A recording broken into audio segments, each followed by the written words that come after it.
Welcome to Bookish Talk. This is the show that encourages and enlightens bookish reading and empowers inspiring authors to write and publish their fiction or nonfiction story. I am Paula Shepard, and I am so honored to co-host this show with my partner and author of 10,000 Miles with My Dead Father's Ashes, Devin Galladay, who is actually streaming today live from Costa Rica. How is Costa Rica, Devin? Costa Rica is warm, and as it should be, it's beautiful. Actually, today we have a little bit of a balmy breeze. Yesterday, I saw giant sea turtles come in to lay their eggs. And this morning, I think I saw an agouti, which is an animal we don't have in North America, which is proof that a hamster made love to a pig. And how are you, Paula? Well, I'm not having as an exciting of a day as you are. It looks fabulous there. Otherwise, I'm doing absolutely incredible. I thought I mentioned that, or I thought I heard you mention rather before we got started that you were planning to renew your marriage vows in something like 100 countries. Is that true? Yeah, no, that's absolutely true. I mean, it's a very, very long story that maybe over time we'll get to know. But yeah, probably in the next day or two, we're going to have our 26th marriage in our 21st country, and really there is no reason to stop whether we hit 100 or not. We're just going to keep going. Oh my gosh, that's absolutely incredible. I can't wait to hear more about that. Well, Paula, I think as many of our viewers know, we do a different virtual background each week that features top libraries from around the world to encourage exploring them, reading, writing, and ultimately publishing your story. Our virtual background today, this week, is the Library of Congress in Washington, D.C., which is essentially both the national libraries of the U.S. and the country's oldest federal cultural institution, which is kind of a big deal. Though it consists of only 3 buildings, it is the largest library in the world for shelf space and number of volumes.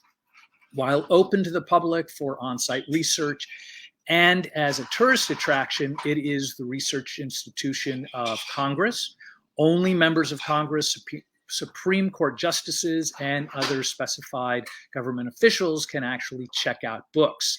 The library's holdings include more than 32 million books, 61 million manuscripts, a rough draft of the Declaration of Independence, one of only 4 perfect vellum copies of the Gutenberg Bible in the world, over 1 million newspapers from the last 3 centuries, over 5 million maps, 6 million pieces of sheet music, 14 million photos, and prints. Paula, it's pretty incredible, no? I'm over here. You can't see me, but my jaw is dropping. That's a lot. That's a lot of books. It It really is is. a lot of books, and I know you've had a pretty big week for Bookish as well. What have you discovered on the book talk growth? So I'm a little obsessed with Book Talk right now. And I actually just recently found out that there are Book Talk influencers, and Penguin Random House are officially partnering. So Penguin Random House recently said that they understand that their marketers know that if they want to engage the they know that if they want to engage the next generation of readers, that they really have to be active on TikTok, which is what generated this partnership in the first place. So their consumer marketing team has just announced, very excitedly, I might add, that they partnered with some TikTok influencers to reimagine the Penguin Random House account to maximize their current book sales while creating future demand for their authors and their books. So they said that when they opened a TikTok account way back in 2019, that they learned how hard it was to sustain content creation internally. And they realized just how much the platform itself relies on personas and personalities versus just things. So with this partnership, they want to promote books in a really authentic, credible, and consistent way and create more content than they ever have before.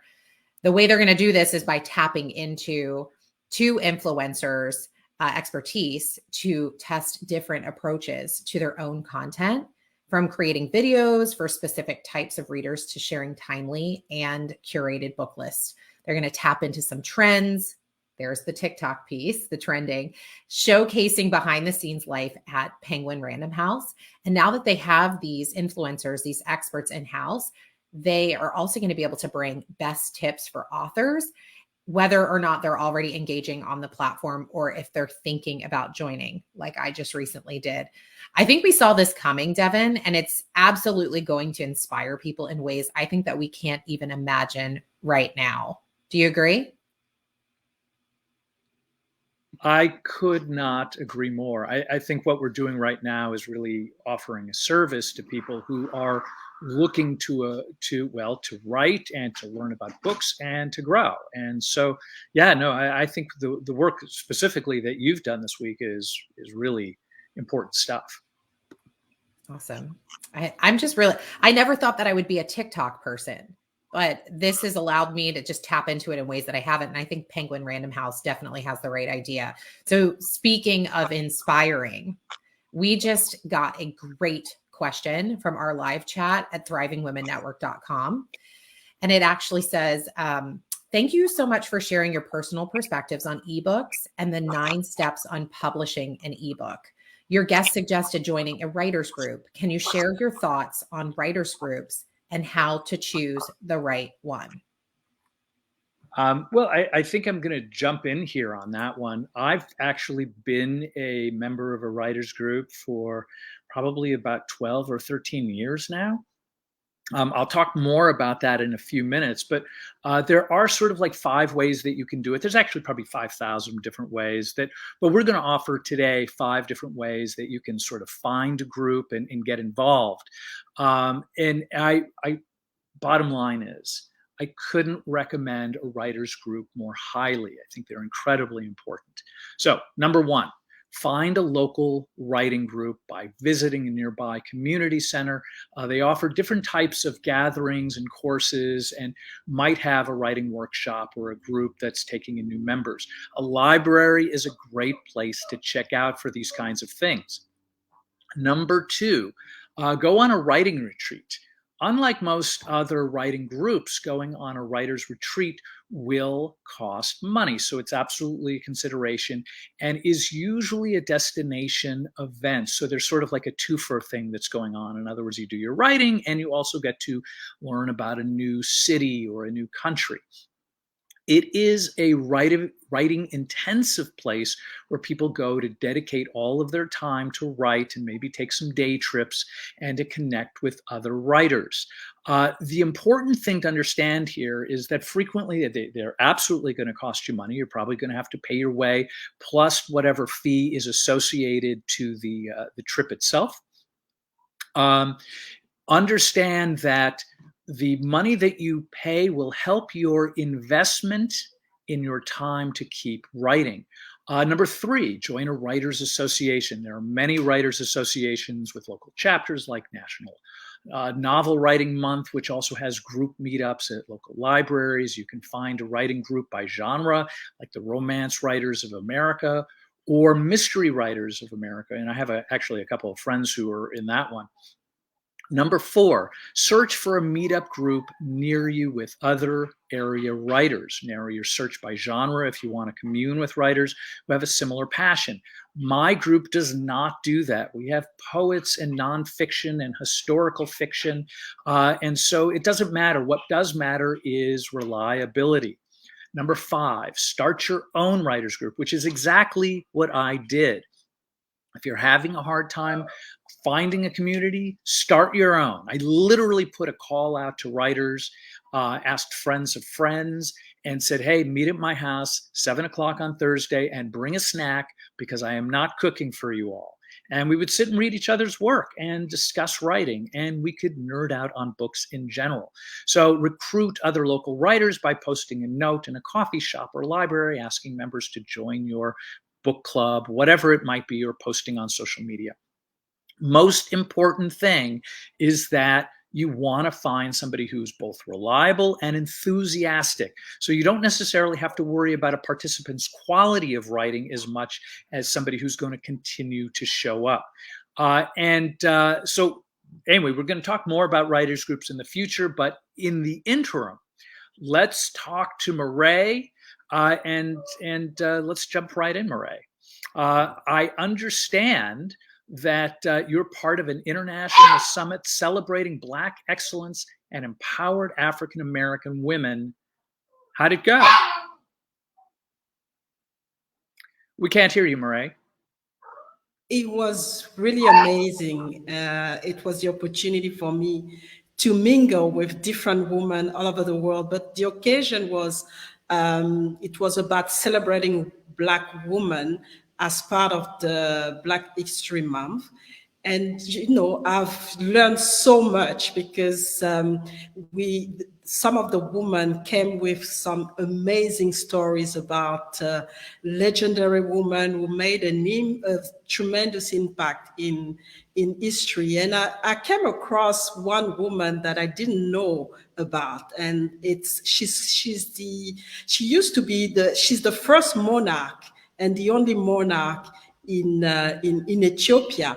Her name is, Zaditu, and she has been playing a key role in making sure that slavery got abolished in that part of the world and in most countries in Africa. So she's a recent, monarch. She was a monarch from 1916 to 1930, so pretty recent, but never heard about her. And this summit really revealed so many strong women who actually made an impact in Africa and all over the world, in the Caribbean. And it's been amazing, an amazing experience and amazing learning. And it gave me a lot of inspiration to start making an impact myself in everything that I do. So it's fantastic event. Mireille, I think that sounds incredible. And when we come back from break, we will learn how to choose the right genre for you.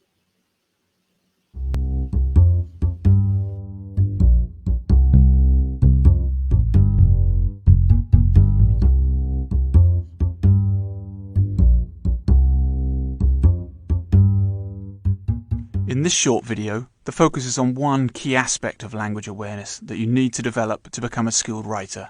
That is genre awareness. Before knowing how to develop your genre awareness, we need to know what a genre is. Most of you will be familiar with film genres such as horror, romantic comedy, or thrillers. These are types or classes of film.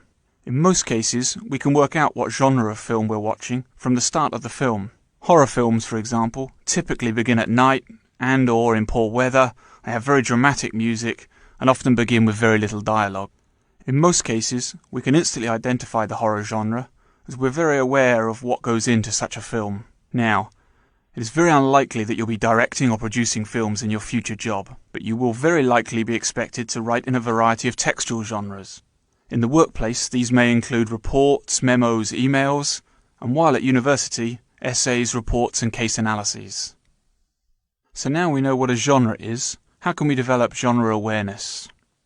Developing genre awareness means becoming aware of how certain texts are similar in their structure and organization, in how content is dealt with, and how vocabulary, sentence structure, and tone are used. Developing this awareness means noting what skilled writers are doing with content and how they're expressing content. By making this noticing explicit, you can discover guidelines for writing similar texts yourself in the future. So genre awareness gives you criteria for success, which can help you evaluate your own developing text.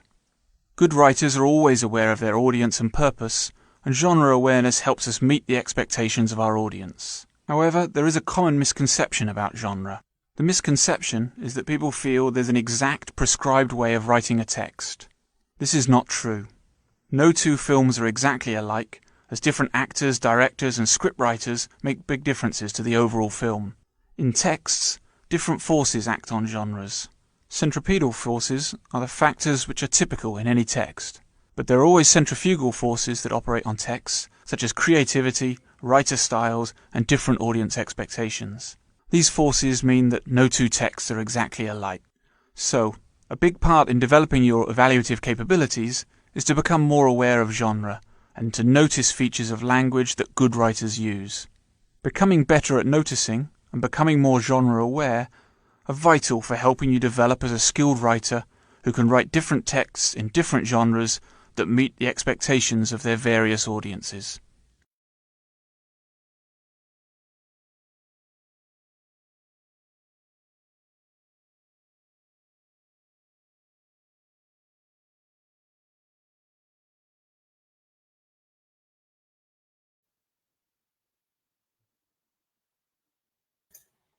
It wasn't unmuting me. I couldn't find the unmute button.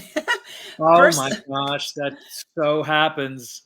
Yes, well, you know, good to see your face. You too. Yeah, I wanted to point out something. So first of all, it's really cool that this is an international show, but now this is an international traveling show because you're traveling. And I love how you are renewing your vows with your wife. You know, that's such a great idea. I'm going to start that with my husband immediately. We've been married 5 times already, so we have a start. Well, we have a lot in common, so keep, steal away and do it all the time. Yes, exactly. I love that. Gives people ideas of things to do. So here we are. We're back. I want to welcome you all to the Writer's Corner. My name is Linda Sunshine West. Super excited to be here. We have been doing this program, Bookish, for close to 2 months now, and it's been fabulous. I've been really enjoying it. Now, in episode 7, go back and watch that one because that's when Devin shared his professional perspective on publishing an ebook and the 9 steps to begin that process. So I highly encourage you to visit our E360 TV, watch episode 7 before you publish your next ebook or your first ebook. Make sure you go back there. So today, Devin and I are going to share how to choose your writing genre. Devin? Thank you, Linda. And yes, that's exactly what we're going to be doing.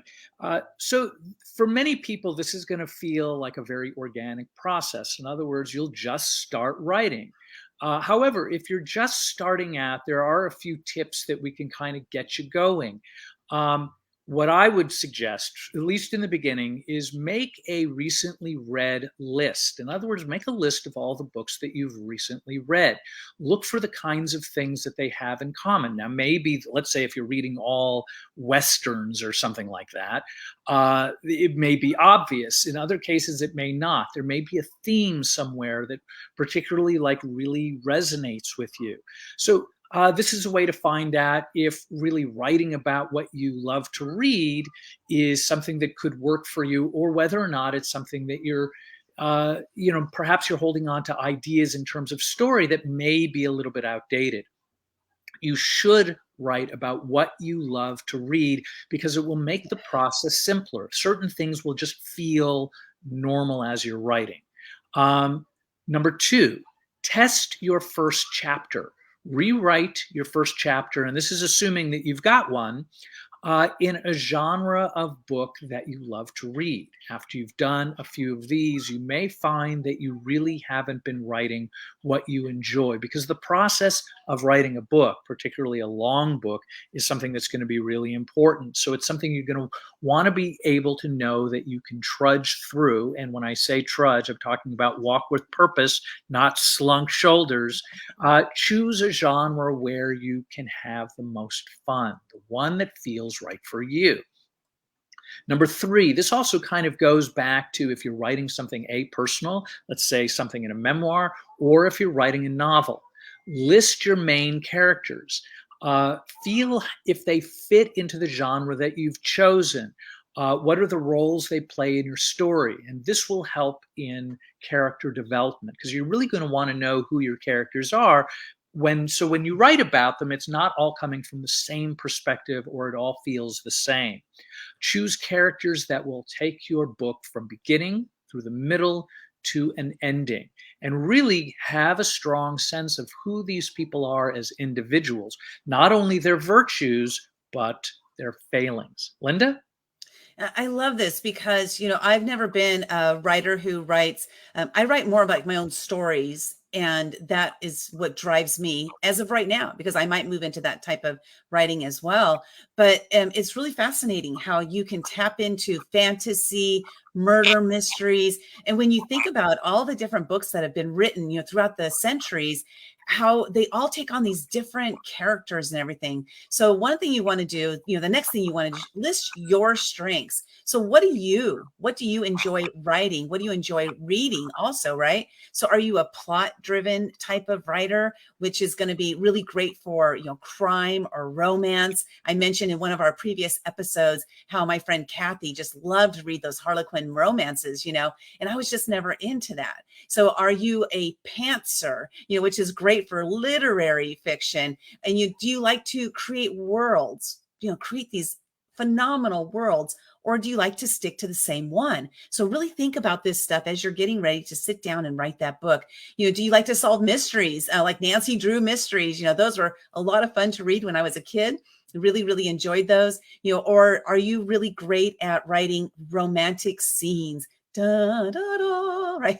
Or creating those sensual tension. So write down, the things that you love and the things that would be the genre that would suit you. So then what you're going to do is you're going to define your story goal. Just like setting goals in life, your story should have a goal. So this often will dictate the genre in which you will be writing. Because you'll know what the goal is. Now you'll be able to know what sort of genre you're going to fit. I guess you could be like a jack of all trades, master of none, and just have a whole bunch of genres all rolled into one, but I don't know how that would work, but something you can maybe try. So what does your protagonist have to do with that story, and which character opposes them? So the story goal should be tangible and not something that's abstract, not something that the audience has to try to figure out, because you're just going to confuse them. So if your protagonist's goal is to kill somebody, I don't know that I wouldn't want to do that, but you'll probably write that dun, dun, dun thriller, right? So now if the goal is to find out who killed somebody, then you might want to write a crime novel. So if the goal is to find an object that, that saves a kingdom, then you'll be writing a fantasy story. So the last thing you want to do is you want to look at your tone. As you might notice, I'm a little goofy, right? So maybe me writing one of those types of books is not in my cards, more like maybe more of a comedy type of thing. But if you know which tone you frequently use in writings, then you know that creates a mood for the writer. So this mood will actually fit a specific genre. And then guess what? Get going, start writing, right, Devin? Absolutely. The most important piece of any information, and this is going to be like every week, the most important thing you can do is put pen to paper or start clacking on your keyboard. Don't punish yourself. Don't be too hard on yourself. Just keep writing. At some point, you will go back and edit. You'll make changes. You'll spruce it up. You'll fix it up. But in the beginning, just make sure that you get ideas down. And by the way, at some point, when you start writing out a story, I think what Linda was talking about in terms of sort of, having goals for a protagonist, and then somebody or something or some organization or entity that is preventing that protagonist from having goals, we want to kind of know what is motivating that protagonist to fight through it. Because we're all looking for a little bit of heroes, right? We're all looking to get to that next level so we can fight through our own battles where there's going to be them. So, by the way, make sure you join our Bookish book club at thrivingwomennetwork.com and subscribe. When we come back from break, you will meet Lisa Williams, author of the book A Conversation with an Angel. Hi, I'm Denise Williams, author of How to Fail at Flirting, which is available December 1 from Berkeley. I've been a voracious reader since I could pick up a book, and I have 2 graduate degrees, so needless to say, I've spent a lot of my life in libraries, but I'm not sure I actually realized why I find the places so magical until my 3-year-old pointed it out to me last summer. He wanted to get a book on penguins, and so we went to our local library, and I was planning to show him how he could look it up on the computer, how he could find all these great resources on penguins, and he said, "No, Mommy, I'd rather just go look and explore and find all the penguins we can. And so we went from row to row, and we were explorers, and we found all the penguin books and a lot of other books along the way. And I think that's really the magic of libraries, is that you get to be an explorer. You get to go on an adventure every time you walk into one. And that's why I'm so excited for this book, for How to Fail at Flirting, to be on shelves in libraries, because it's about Dr. Naya Turner, who's a professor who's thrown herself into the tenure track, which is easy to do in academia, but she's also escaping and running away from memories of an abusive relationship that left her confidence in tatters. With the help of some well-intended but maybe overly meddling friends, she has a to-do list, and she sets off an adventure to reclaim her life. Along the way, she has some stumbles. She flirts with a bartender and fails. She attempts a one-night stand and fails. And ultimately, she falls in love, both with the handsome stranger she meets, Jake, and with herself. So it's ultimately a story of how adventures help us find ourselves. And again, that's why I think libraries are so great. So thank you for helping me, helping my 3-year-old, and helping everybody else go on adventures, and for the work that you do. Thanks.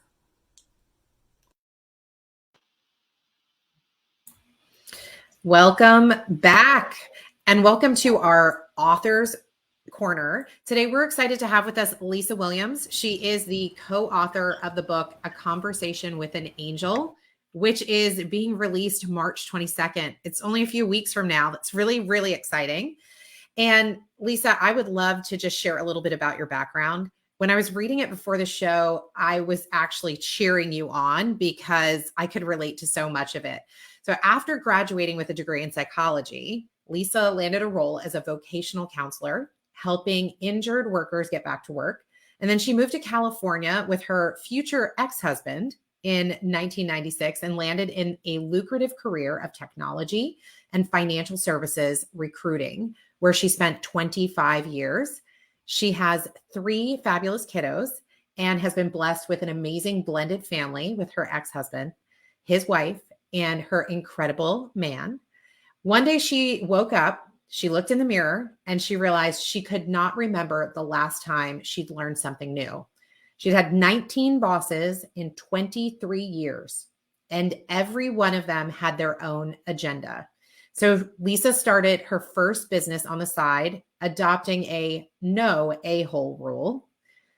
Commenced the cheering for me. She vowed to no longer work with a-holes, or with a-holes, for a-holes, or to serve them. She boldly stepped into her own God-gifted role of business matchmaker and wealth mentor. Lisa, you probably could have written a book on the a-hole rule. So what inspired you to co-author the book, A Conversation with an Angel? You want to know what's so funny is that book was actually recommended to me. It's actually a book, and it was recommended by a Methodist pastor of all people. Oh my gosh. He was just fabulous. But yes, so what really inspired me, that the book I wrote with my best friend, her name's Elizabeth Meyer, and she's actually no longer with us. She passed away 2 years ago, just before COVID hit.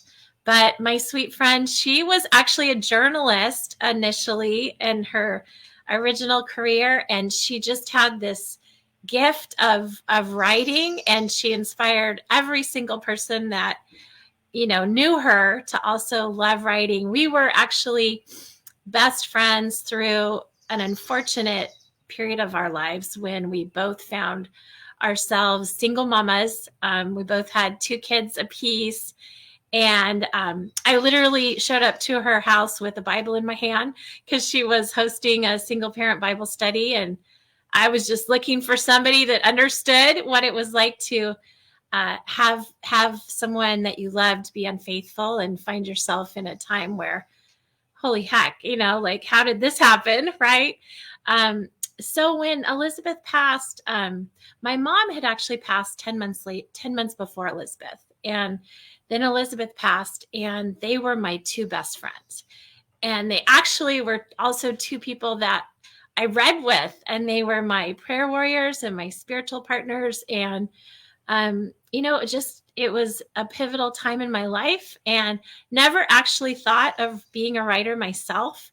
But I think that's sometimes what happens. God just, there's one door that closes and another just flings open, and then the right people come in your life and you kind of go from there. I love that. And the fact that you took that moment and you made it mean something is really, really powerful. So in your book, what message are you sharing?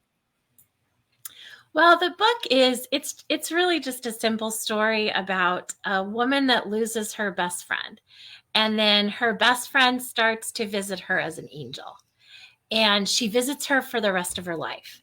And through the rest of her life, she gets to ask her questions about, just about life and heaven.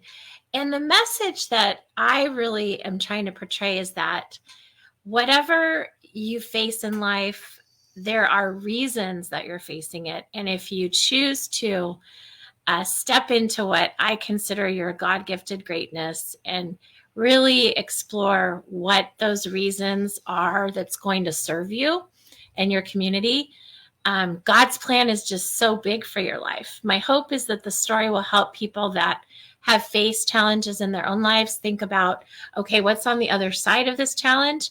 I also hope that people will explore their faith.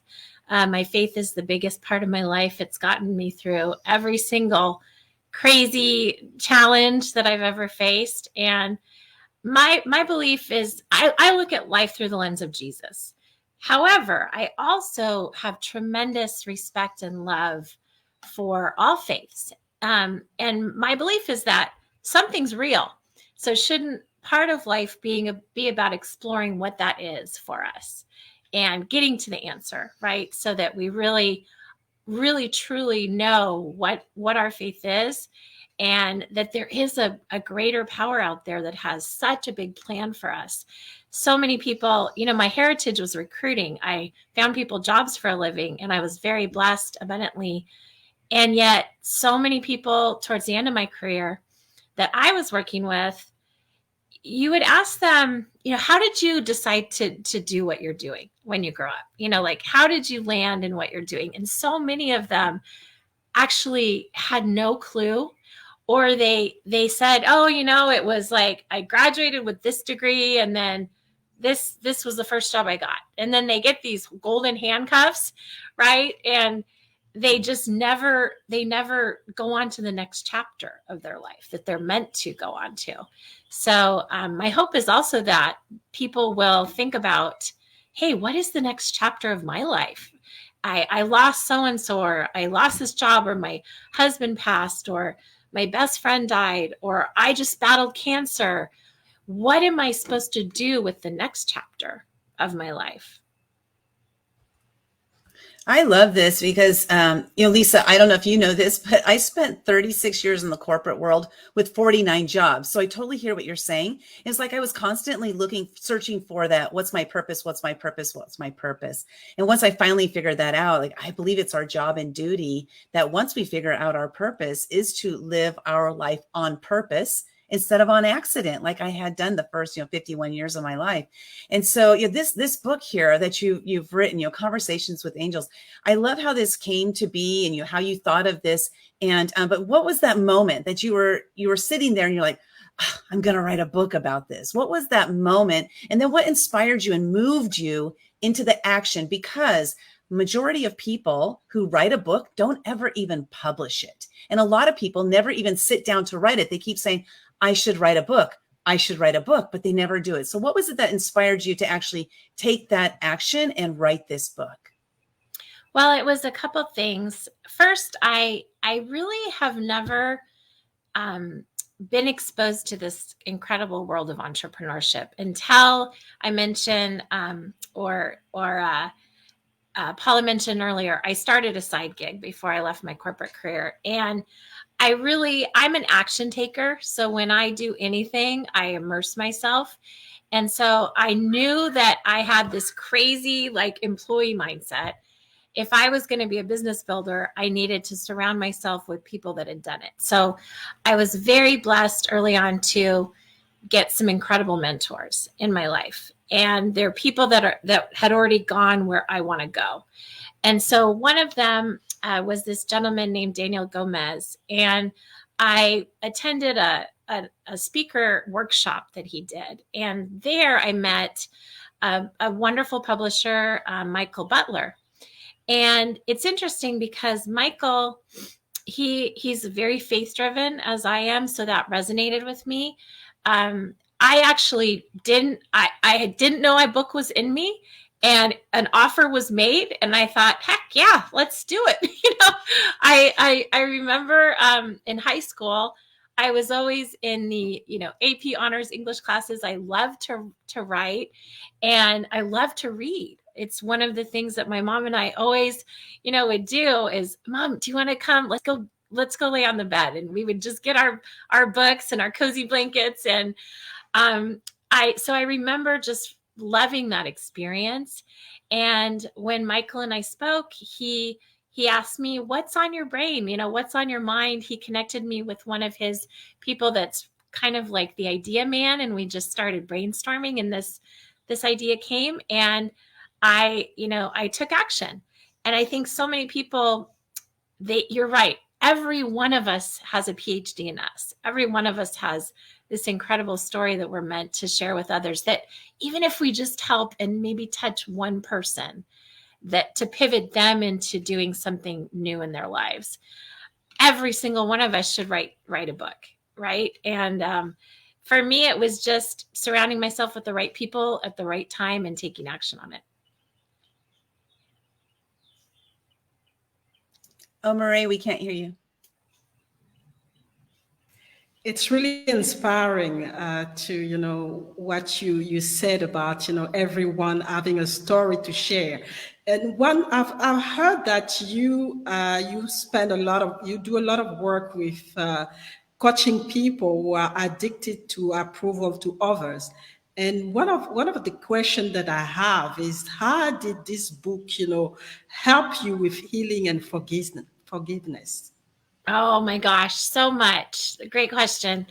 So, and it really stems from my friendship with this amazing woman. I'm not going to cry. She just, every person that she touched so many people. And one of the first things that she told me was, I needed to forgive my ex-husband because he was unfaithful, and he was the love of my life at the time, right? And that forgiveness, oh my gosh, it freed me in so many ways. It's interesting. It actually, when I think about it now, I was a single mom very unexpectedly. I had a 3-month-old and 3-year-old. I was always good at making money. I've always been good at that, but I had no idea what to do with it because I had outsourced that to my husband, right? And that's actually when I took my first class in around money. I was, for you Dave Ramsey fans out there, I was a Financial Peace University graduate at my church, and never dreaming that was 18 years ago, never dreaming that would be the first kind of foundational step in what I do now as a wealth educator. So 18 years later, I had amassed over 2 million in assets, and I retired at 47. And now what I get to do is I get to help women own their power with money.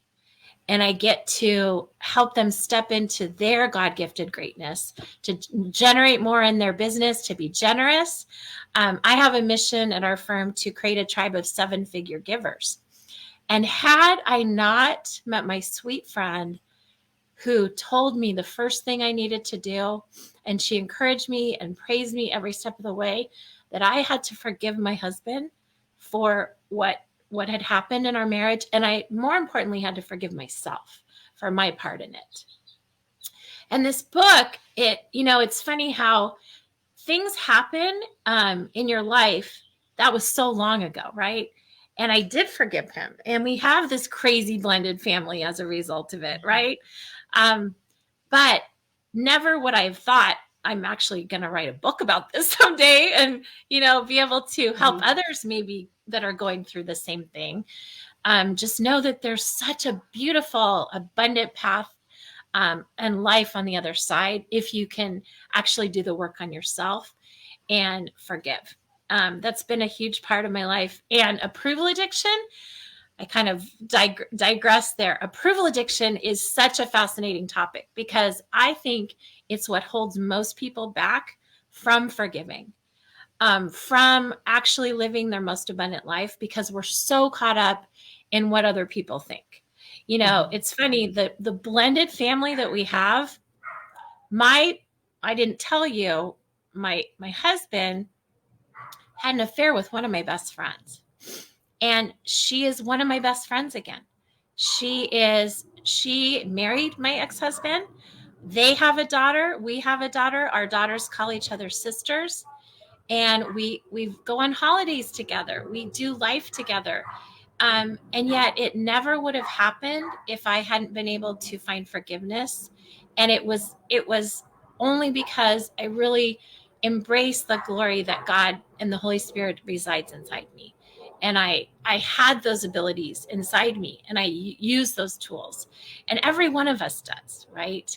And yet what's crazy is people in my community, I mean, my friend and I, we would be like co-moms in our boys' classes, and other moms would actually be like, they're weird, like there must be something wrong with that family, right? And how sad is that, right? I can totally understand and relate to that, what you're saying. So from two different levels. One is the approval. I think working in corporate America and just society in general teaches us to work towards someone else's goal for us. So the fact that you're helping others take a step back and recognize that they can forgive themselves and lean into themselves and away from the desire for approval, really feel that approval of themselves is very important. And then I also have a very good relationship with my ex-husband and have a very crazy blended family, not the same story, but it's always great when I can hear that the norm is not really the norm for other people as well. So you're not crazy. I get it. Now, I know that I know you started your company also as a business matchmaker, really trying to empower people to create multiple streams of income. Talked a lot about being a wealth educator, and your $2 million in assets, which is such an incredible achievement. How do you feel like becoming an author has really impacted you personally when it comes to your business matchmaking and your wealth education? Well, from what I've learned, people do business with those that they know, like, and trust. And so I saw writing a book as an opportunity for people to know a little bit more about me so that they could like me, maybe not like me, maybe never work with me from what they learned. But if they do, I'm looking for the people that are looking for me. And so I've heard this, maybe Linda shared this with me when we first met. Your book can be like your digital business card in a sense, right? It can share, for me, it enabled me to do tremendous healing. It enabled me to share my faith. It enabled me to encourage others to explore theirs. And those are the people I'm looking to lock arms with, right? My mom always told me, honey, whenever you do anything, go at least 2x2, if not 4x4, or 8x8. And as a business matchmaker, I lock arms with other men and women in business. I prefer to work with women. Sorry, men. And we create wealth streams together, right? And that is, I'm fascinated with the cash flow quadrant. One of my mentors is Sharon Lechter. She was co-author of Rich Dad Poor Dad with Robert Kiyosaki. Isn't it interesting that most people know Robert Kiyosaki, but not as many know Sharon Lechter's name as in relation to Rich Dad Poor Dad? And I am fascinated with helping women own their power with money and get smart about investing, and especially be your own banker, create your own pension. You don't have to rely on traditional whatever corporate told you. A 401k should be called a 201k, in my opinion, right? So I love just helping women get smart when it comes to investing. I love that. That's so fantastic. And Lisa, unfortunately, we're out of time, and I have some more questions to ask you, and I'll be seeing you soon. I'll be asking you those then. But everybody, thank you so much for tuning in. Our next segment, we're going to be doing our books that we recommend for you to read. We really look forward to having you. Stay tuned. Hello, friends. Welcome to the Lisa Williams Show. We are serving up stories of inspiration and motivation from business experts and entrepreneurs from all walks of life.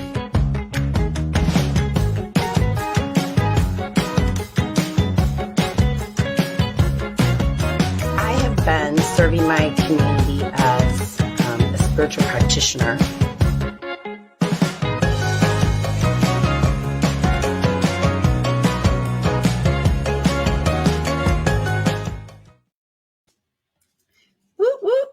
We're back. This is the part of the show where we talk about this is the Bookish Club where we talk about our book recommendations, and so excited to have you all back. Devin, it's good to see that you were able to make it back. He had some little technical glitches. He's down there in Costa Rica enjoying, his renewing his vows with his wife, and he's back though. So Devin, it's all you. Well, as most of us who are regular viewers of our show, we do use the segment where we offer the opportunity to share our favorite books with the goal of encouraging you to venture outside of your comfort zone, explore something new, take the journey and explore reading fiction and nonfiction books and books of all types. So this week is no different. Murray, what do you have for us this week? I have an amazing book. I love Nick. So I'm going to recommend Unstoppable, The Incredible Power of Faith in Action from Nick Vujicic. Nick is Australian, and he was born without any arm or legs, but it didn't deter him to have what is called an unstoppable life, really building on his faith and knowing that, whatever physical challenge he has, it shouldn't stop him to follow his dreams. And it is an amazing book. It's his second book about, resilience, about everything. He's actually using his own experience to teach people how to be resilient, how to believe in themselves, how to look at things from, a different perspective, and most of the time looking at all the challenges as an opportunity to grow, an opportunity to become the best version of themselves. So I'm going to read just a short, a short part of the book. And it's about finding your passion. And what he's saying in the book, you'll find your passion when your talent, knowledge, energy, focus, and commitment all come together in a way that excites you like a child with a favorite game or toy. Your work and pleasure become one and the same. You feel as though the opportunities are endless. What you do becomes part of who you are, and the reward that come to you are far less satisfying than those that come to others because of you. So really powerful book, and I really, encourage you to read it, because it actually can help you in every area of your life, and help you to really go to the next level as far as, your growth is concerned. Paula, that sounds like an amazing book of triumph of the spirit for sure. What do you got going for us this week? Oh my gosh, I have the greatest book. So, last week I was on a retreat and I was gifted this book by a fellow coach, and it's called Decolonizing Wellness. And the subtext there, which might be difficult to read, is a QTB or BIPOC centered guide to escape the diet trap, heal your self-image, and achieve body liberation. So Dahlia talks in great detail around several things. And a lot of it is really the overarching theme is really respecting yourself in a hateful world. And I want to read just a little bit of this so you can get a taste of what it's like. Now, for me, there's a lot of insights that I can't personally relate to, but I love to read books like this because it helps me to be a better person. It helps me to understand other perspectives that I haven't lived through in previous generations. So in this particular section, she talks about clocking everyday bigotry and microaggressions. She said, you're able to read these words right now because your mind and body have been able to weather years of abuse. And we might not think of microaggressions in terms of abuse, but what would you call it if someone was insulted every day for characteristics that are beyond their control, but are central to their identity? The term microaggression sounds as though these acts might be benign, merely annoyances, but being insulted and invalidated day after day after day for simply being yourself is anything but harmless. It has the power to break you down, both mentally and physically. And she goes on in this section to really talk about how those microaggressions are typically committed by people who consider themselves to be allies, who don't really feel that they are bigoted, and how safe spaces really are very difficult for people to find, and how to escape them, that you basically have to deliberately form your own community of like-minded folks. So it's a really great perspective that also includes some fantastic stopping pause points for journaling as well. I highly, highly recommend this book by Dahlia. Thank you so much, Paula. That sounds like a really eye-opening read and probably important for a great many people to explore it. Linda, Yes. a new book for us, right? Yes, my book for today is Disrupt Your Now by Lisa Kipps Brown. And what I love about this book is it really gets you to look inside of yourself. You know, I spent many, many years of my life just kind of like going through life, going through the motions. It was the environment I grew up with, and I was just creating whatever was I thought I needed to do, too afraid to disrupt my now, you know, because fear of judgment. So this book really gives you that permission to step out and say, you know what, I need to really look at my own life and see what I'm all about. You know, how am I making an impact on this planet? What am I doing? How am I living my life? When I get to the end of my life, I want to make sure that I don't have any regrets. And so I really love how Lisa brought together some really great authors. You know, I love these collaboration books because you get different people's perspective on the same topic. And that's what this one is here. So I just want to read, you know, just at the very, very beginning, she starts it off, you know, getting you right. So do you remember when you started your business in the first place? If you're like most entrepreneurs, it's probably some combination of wanting to be your own boss, be in control of your income level and how much you work, and making a living doing what you love with clients or customers you like. You know, Lisa kind of alluded to all this earlier in the earlier segment. So you probably had a very clear vision of what you imagined your future would be like, even if you didn't really know how you'd get there. Whether your dream dinner was in an exclusive restaurant or by a campfire, you had your own unique view of what success would mean and feel like for you. The problem is there's a good chance you've built something that now has you feeling trapped, frustrated, broke, miserable, or even scared.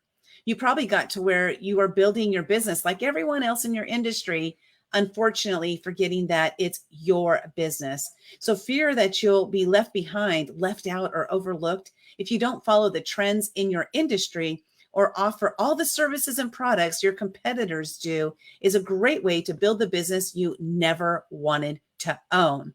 So I get it. I've been there too. One day I looked in the mirror though and told myself, it's your business and you can make it anything you want. Why are you making the choices you are? It's about giving permission to yourself to make those choices that you want to make instead of following the mainstream and doing what you think you need to do. And so this really inspires and motivates you. It's that empowering that it does, you know, to help you to take that action to live the life that you truly want to live while you're here. You get only one chance. We're not like cats. We don't have 9 lives. Thank you so much, Linda. I have a departure book, that's for sure.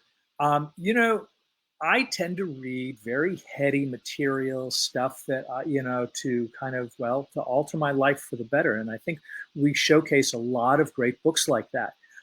This book, I really wanted to just sort of like, let's just have fun reading. I'm from Los Angeles. Sandy Koufax is a legend. And this was actually the last book I read. I wasn't even sure if I should kind of talk about it this week, but I am. For those who don't know, Sandy Koufax was a member of the Brooklyn, as well as actually the Brooklyn Dodgers, as well as Los Angeles Dodgers. Probably had the greatest 5-year stretch of any baseball player in history. He was a remarkable, interesting guy, and he was Jewish at a time where there were not, and there still aren't, many Jewish athletes. He was somebody who was vocal about his religion. He was somebody who actually took actions when he felt that he and Don Drysdale got together and did a holdout at a time where nobody did it, which led ultimately to things like the collective bargaining agreement, which we are debating right now, or Major League Baseball is debating right at this moment. So it is a topical subject, and it really dives into who Koufax was as a personality, as somebody who really maintained his ethics regardless of his celebrity status. And really, overall, a very interesting read of how do you cope with celebrity and how do you live your life to the fullest. So anyway, that's what we've got this week. When we come back, we will talk about what's coming up next week.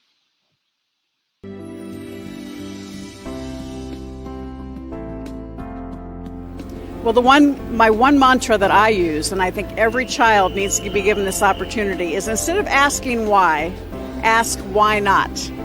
Because when you ask why, you don't act until you get an answer. When you ask why not, it gives you motivation to take the next step. And it gives you the ability to say, why not?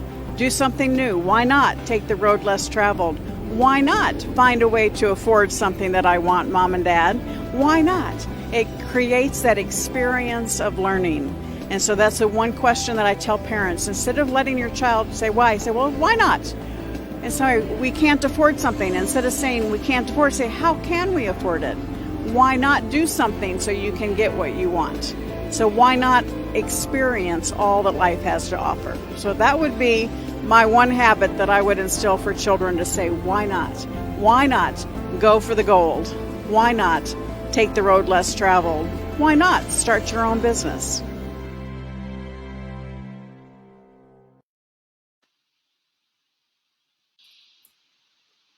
Welcome back. Welcome back to Bookish Talk. Here I am. It takes a second sometimes for us to be able to get our voices out there, but here we are. And I want to just share with you that our book of the month is written by Sharon Lechter, who you just saw during our commercial break. It is Think and Grow Rich for Women: Using Your Power to Create Success and Significance. You heard Lisa Williams, our author today, our guest, talking about Sharon, and you've heard Linda Sunshine West talk and rave about Sharon Lechter and this particular book as well. So we encourage you to get the book, and we'll start sharing our nuggets next week. We hope that you're encouraged in the meantime to not limit yourself to one literary category, because you don't know what you don't know. You might have a passion to read, but if you've only had access to limited exposure literature, then you might wind up writing in a genre or reading in a genre that really doesn't suit your skills. Reading from various literary categories allows you to find where you belong. As we come to a close, we want to thank you for joining us on Bookish Talk. We always sincerely hope that something we said or discussed encouraged, enlightened, and empowered you to begin your journey to write your own legacy book. I can't think of anything more important to get your story out into the world. So tune in next week, and we will share some tips on different ebook options that are available. Visit our website at www.thrivingwomen.com and subscribe or leave a comment in our chat, because you never know when we're going to answer your question. See you next week.